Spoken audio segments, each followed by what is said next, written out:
What's up guys, c'est The Wolf et bienvenue dans une nouvelle vidéo que j'ai décidé de faire aujourd'hui parce que je vous ai pas fait beaucoup de vidéos sur ma chaîne pour l'instant. Ce qui me met un peu dans la baraque de sens que j'aimerais que ma chaîne progresse. C'est la première vidéo où est-ce que vous allez me voir la face, dans le fond, en vrai, parce que j'en ai pas fait avant, d'un sens que je pensais pas utiliser la caméra que j'ai en ce moment pour filmer. Moi je pensais vraiment plus filmer des jeux ou faire juste du gaming dans le fond. Mais j'ai décidé peut-être aussi de vous faire une vidéo style vlog.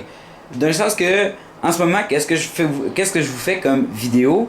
C'est plus une vidéo que je ferai sur une critique de film que vous devez sûrement tous connaître par son nom d'ailleurs au moins. C'est Suicide Squad. Ou l'escadron du suicide, comme ceux qui l'aiment plus l'appeler en français. Bon, moi j'ai été voir le film il y a 2 semaines avec une de mes amies en anglais. Puis j'ai été voir, j'ai été le revoir il y a pas longtemps, hier dans le fond, hier soir, avec d'autres amis en français. Il y a une méchante grosse différence de la traduction en anglais et en français. D'un sens que le film est d'ailleurs basé automatiquement en anglais, puisqu'il a été fait aux États-Unis, mais il a été traduit en français pour ceux qui voulaient le voir en français. Moi je vous le déconseille personnellement d'aller le voir en français parce que la traduction est très mauvaise. C'est spécial de dire que les créateurs qui l'ont fait en français n'aient pas remarqué que la traduction est si merdique que ça. D'un sens que, tu sais, quand tu dis je vais toutes les bousiller, mais que dans le fond ça fait je vais toutes les comment je prends, excusez, mon exemple est totalement de la merde, mais si mettons je prends l'exemple dans le fond que je me souviens plus trop, mais à un moment donné ça parlait de déraciner ou en tout cas dans la en anglais ça disait qu'elle allait comme toutes les tuer, les raser de la carte, qu'on appelle là, comme une expression pour plus dire, qui est de toutes les tuer sans en laisser un en vivre. Mais ça fait je vais toutes les déarcher ou je sais pas trop quoi. La traduction en tout cas était vraiment mauvaise. C'était n'importe quoi. C'était comme pas possible de penser que les traducteurs aient pu penser à dire un mot même. C'est même pas un mot français en ce moment, en tout cas je pense, du moins. C'est pas en tout cas un mot que moi j'utiliserais à mettre dans un film. Ça, on s'entend. En tout cas, en anglais, allez voir en anglais, c'est beaucoup plus le fun. Même si vous comprenez pas l'anglais, il est pas très compliqué à comprendre. Franchement, il est quand même simple. Pour moi. D'ailleurs, il y a beaucoup de monde qui ont fait une critique sur le film Suicide Squad, mais ils vont dans des termes que c'est pas nécessairement tout le monde qui penserait, désolé pour mon téléphone, c'est pas nécessairement tout le monde qui penserait à faire un film comme ça. D'un sens, il y en a beaucoup qui se plaignent au flashback. Au niveau des flashbacks, désolé pour le téléphone, sérieux, c'est vraiment pas prévu que ça sonne. Mais il y en a beaucoup qui se sont plaints des flashbacks d'Harley Quinn face au Joker. D'un sens que, comme mettons, on le voit, à un moment donné, il monte un escalier en colimaçon, puis Harley Quinn décide de regarder comme ça, vers le bas. Ben, elle revient dans un souvenir avec le Joker où elle se jette dans une cuve d'acide. Tu te demandes pourquoi elle fait ça, mais en même temps, tu te dis, bon, ok, c'est pour le Joker, elle l'aime, elle est un peu folle de lui, elle jette dedans, mais elle meurt pas. C'est une cuve d'acide. Tu vois les vêtements du Joker puis d'Harley Quinn se désagréger au fur et à mesure, mais son corps, elle, il reste normal. Ça, c'est pas normal. C'est bizarre en plus. C'est pas très normal. Une cuve d'acide, si moi je plongerais dedans, c'est sûr que je suis mort en 2 minutes. Hein? Même pas. Je pense en 1 minute, je suis mort. Ça, c'est un peu bizarre. C'était peut-être pas nécessaire de le remettre. Mais le flashback d'Harley Quinn, ben voyons, le flashback d'Harley Quinn à se remettre dedans, tu sais comme, voyons, moi je pourrais dire, comment qu'elle se fait créer d'un sens, Ça, c'est pratique. Comme moi, quand même fan de ces films-là, de Marvel ou de DC Comics, j'ai jamais su comment Harley Quinn était devenue Harley Quinn. Demandez-moi pas pourquoi, je l'ai jamais su. Mais, en voyant le flashback du Joker en tout cas qui transforme Harley Quinn, sérieux, ça m'a mis dans le dé. J'aime mieux aimé ça. Je savais d'où Harley Quinn venait. On va enchaîner vite sur les personnages. Will Smith, l'acteur qui fait Deadshot. On se demande qu'est-ce qu'il fait dans ce film-là. Il a fait bien des films action, mais je l'ai jamais vu dans des films de DC Comics ou de Marvel. Je l'ai souvent vu dans des films comme Independence Day, en action, After Earth, qui est Après la Terre, pour ceux qui connaissent, mais pas des films avec des super-héros. C'est un peu spécial de dire ça de même, mais c'est vrai, je l'ai jamais vraiment vu. Il était bon comme acteur, mais je l'aurais peut-être pas mis nécessairement comme acteur pour jouer Deadshot. Passons à Harley Quinn maintenant. Harley Quinn, tout le long du film, c'est malaisant pour elle. Oubliez ça, c'est très malaisant. C'est chiant pour cette actrice-là qui a fait le film de dire que tout le long, il fallait qu'elle soit en petite culotte. Tu sais, comme le temps où est-ce qu'ils sont dans la base militaire, c'est un peu bizarre. Elle est en train de se changer, mais tous les acteurs figurants alentour qui sont des soldats sont payés pour la regarder. What the fuck? What the fuck? C'est quoi ça? C'est n'importe quoi. C'est chiant pour elle. Ça devait être hyper malaisant de faire ça en plus. Mais aussi, pourquoi on la voit quand elle a reçu son bac de linge que son ancien costume en noir d'un bord et rouge de l'autre? Pourquoi elle met pas ce costume-là puis qu'elle met un chandail troué puis une paire de petites culottes? Hein? On sait pas pourquoi. C'est comme à un moment donné dans le film où est-ce qu'elle vole un sac à main un peu style pas de cuir mais de tu sais qui a l'air quand même assez chic puis qui a l'air cher. Elle défonce ça vite, elle le prend. Ok, sur le coup, pendant cette scène-là, tu la vois avec le sac à main, blablabla, en train de se promener comme ça, puis avec son bat de baseball dans l'autre main. Pourquoi après, dans les autres scènes, elle l'a pu? Elle l'a mis où, son sac? Ça aussi, c'est une autre affaire peut-être d'une erreur de DC Comics de le faire manquer. En tout cas, c'est un peu bizarre, mais bon. Je vais couper là, je reviens tout de suite après. J'ai ma batterie de caméra qui est en train de lâcher. Ça, c'est pas le fun. Désolé. Hey, retour, guys. Ouais, je vous parlais justement du sac à main d'Harley Quinn. Mais en même temps, il n'y a pas juste Harley Quinn dont on devrait parler. On prend exemple aussi sur Katana. Katana, on la connaît même pas. Ben, je sais pas pour vous autres, là, mais moi, en tout cas, personnellement, je la connais même pas. La seule affaire qu'ils nous disent sur elle, c'est que de la manière qu'ils parlent, elle est encore en liberté, puis elle tue du monde. Les autres aussi, ils ont tué du monde. Pourquoi elle, si elle tue du monde, n'est pas en prison comme les autres? Ça, on ne sait pas. Puis pourquoi elle se fait engager comme protectrice pour Flag quand c'est une meurtrière elle aussi? Ça, c'est un peu bizarre quand même, mais bon. Tu sais, en même temps, tu sais pas grand chose sur son histoire, genre. M'emmener, elle parle à son katana, puis t'as Flag qui dit ouais, ben c'est parce que son mari il est mort avec cette épée-là. Ok, il est mort. Comment? Parce que justement dans ce flashback d'avant, quand il la montre un peu, on voit qu'elle tue genre une espèce de japonais chinois, puis qu'elle dit genre ça c'est pour avoir tué mon père. Il y avait son katana lui, quand il a tué son père. Tu sais, c'est juste ça, c'est juste des petits détails. C'est pareil niaiseux, c'est juste des petits détails. Mais c'est des petits détails qui font quand même une différence dans le fond dans le film. Captain Boomerang, lui. En temps normal, oui, il y a juste des boomerangs, ici se battent à la main nue.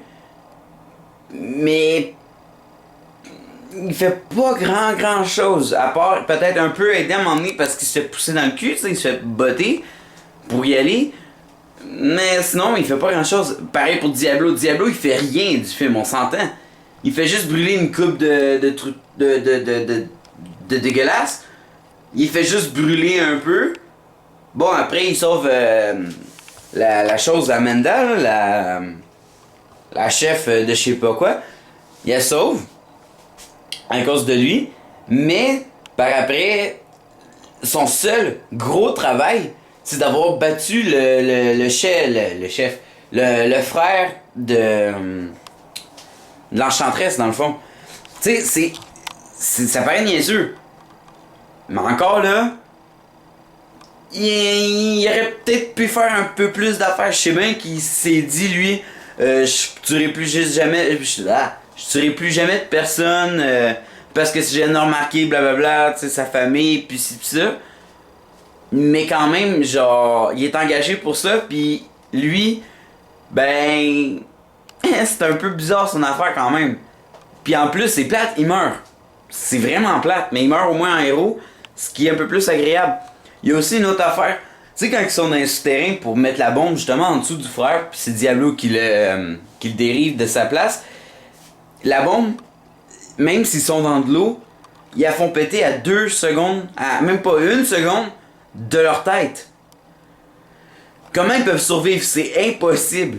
À part Killer Croc qui est resté dans le fond de l'eau pour rester dans le fond de l'eau, pour défendre, puis tuer les bestioles.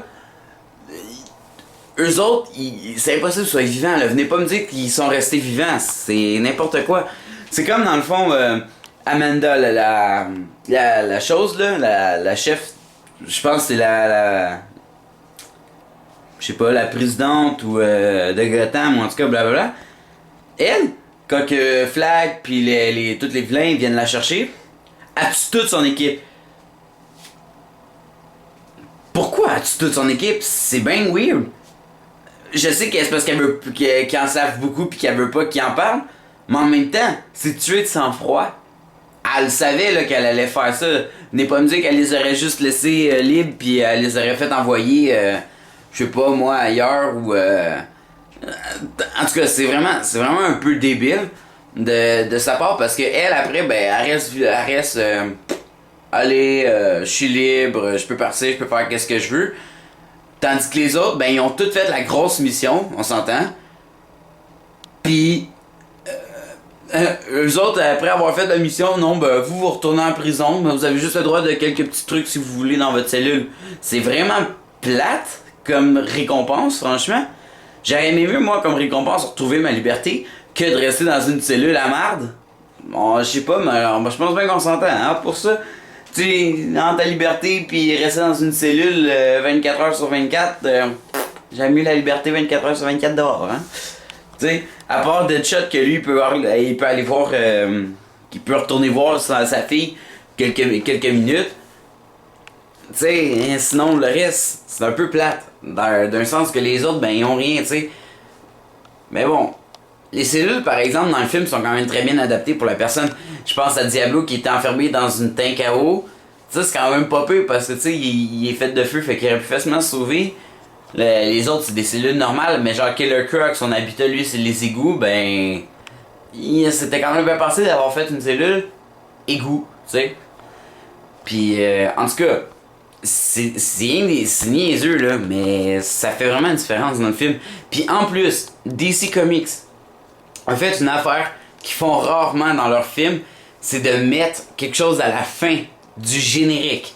Quand on arrive à la fin du film, tout il y a le générique qui part de Suicide Squad en montrant tous les acteurs en défilant, blablabla, les réalisateurs, les ça. Mais, si vous êtes resté jusqu'à la fin, on a un genre de preview de quelque chose qui est Amanda qui donne un document à Bruce Wayne avec des noms de certaines personnes avec toutes leurs photos, leurs pédigree, puis leur ci, puis leur ça. Mais il y a beaucoup qui disent « Ah, ça c'est un 2 ».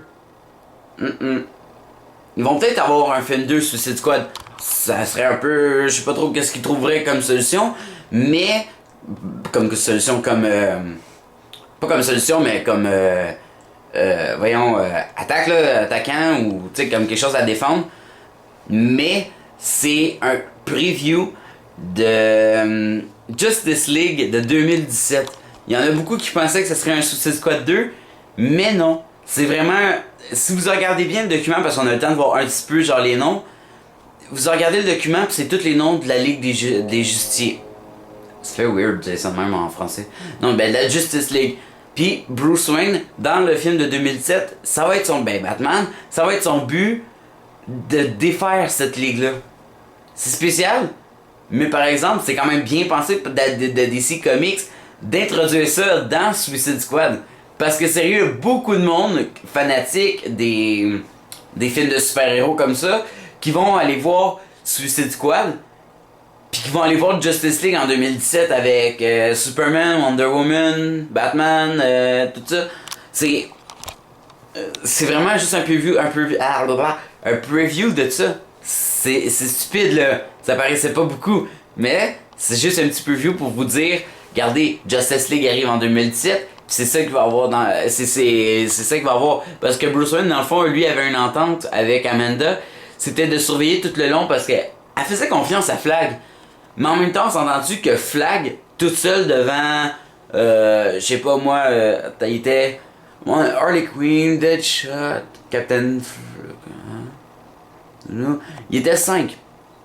Flag devant 5 vilains, quand même assez puissants, on s'entend. Ça aurait pas fait long feu, hein? Flag, mettons qu'il aurait été mort en premier s'il aurait décidé de se rebeller les autres. Puis, à part de ça, ça aurait juste eu pas de sens qu'il n'y ait pas quelqu'un d'autre pour les surveiller.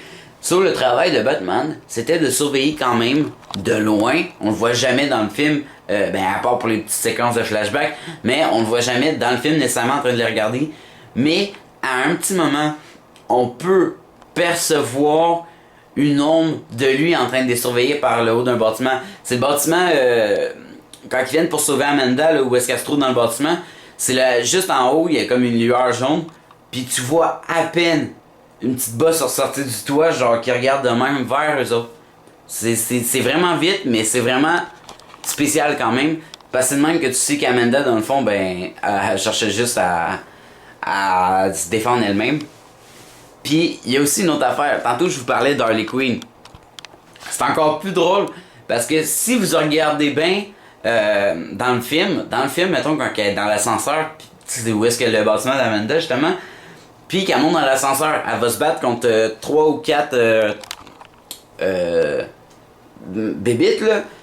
Puis le reste des autres, eux autres vont courir en haut pour intercepter Harley Quinn parce qu'ils pensent qu'elle veut le sauver. Elle arrive en haut toute, puis là la porte s'ouvre, puis là elle marche en direction d'eux autres, puis elle passe devant eux autres.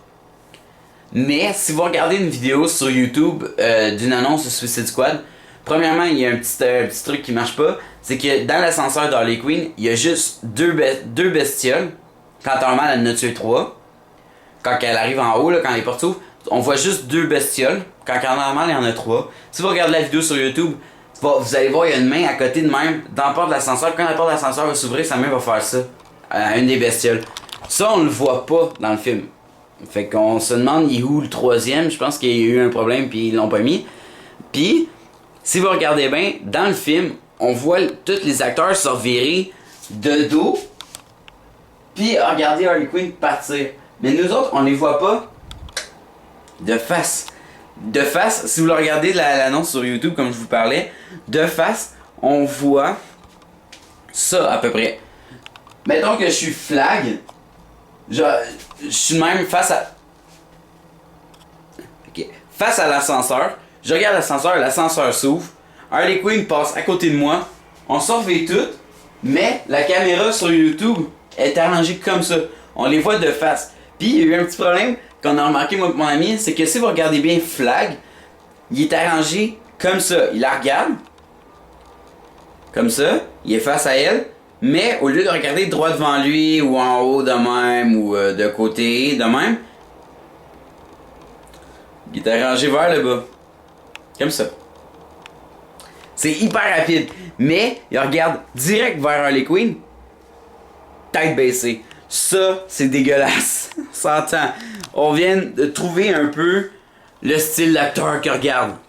C'est un voyeur. C'est pas niaisé à dire, mais c'est totalement voyeur. Pis c'est vrai, c'est à peine... C'est léger, là. C'est pas vraiment genre ça. Mais c'est vraiment léger de dire que Flag regardait Harley Quinn marcher.